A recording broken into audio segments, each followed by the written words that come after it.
Alright, now this is about valid argument forms. These are very basic valid argument forms, and they have names. We're gonna learn a few of them. I think 8 of 9 many some basic valid argument forms exist. You need to know. Alright, so one of which is modus ponens.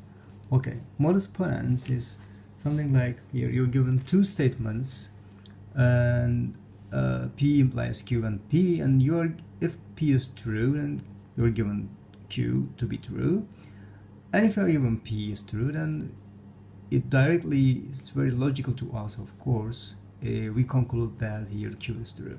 So this is called modus ponens. All right, and another argument which is valid is P implies Q is given to you as a premise, and the second premise is not Q.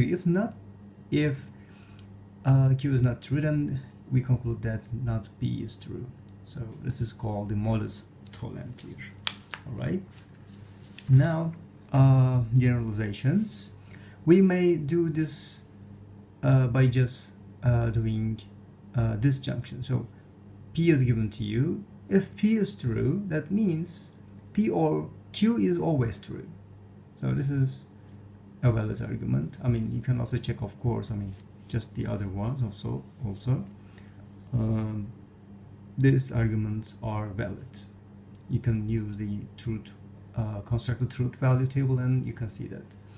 All right, and this is called here generalizations, right? So the right side we have just the other way around doing that, right? And I will also P and Q. If your P and Q is given to you, then it's directly true that P is true or Q is true. So this is called specialization. All right, and conjunction. So if you're given two statements, you can conclude that P and Q. So if P is true and Q is true, P and Q are true. All right. So this is very logical to us. So this is the rule of the argument value, which is called conjunction. All right. So let me now talk a little more. So the elimination. So if you're given here P or Q, then you can, and you're given that Q is not true, or negation of Q is true, that means you can obtain P is true. So this is called elimination. So this is the other way around, right? And transitivity is very easy to understand, right? So if P implies Q, Q implies R, then P directly implies R here. Okay, so the implication is true, right? So this is called transitivity. And proof by division. So if P or Q is true, and we know that P implies R and Q implies R, that will imply R to be true, because P or Q is true means that either P is true or Q is true, or both of them are true. All right. So in each case, we will have one of these second premise or the third premise, and they will all lead to R to be true. So this is why we have our conclusion here. This is called division in the case, proof by division in the case. All right.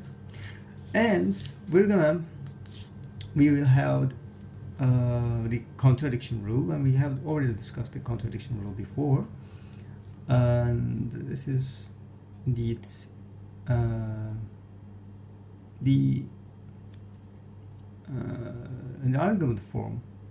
This rule is given to you. All right, so not P implies the contradiction. We know that what this letter C is always having a false statement, false value here.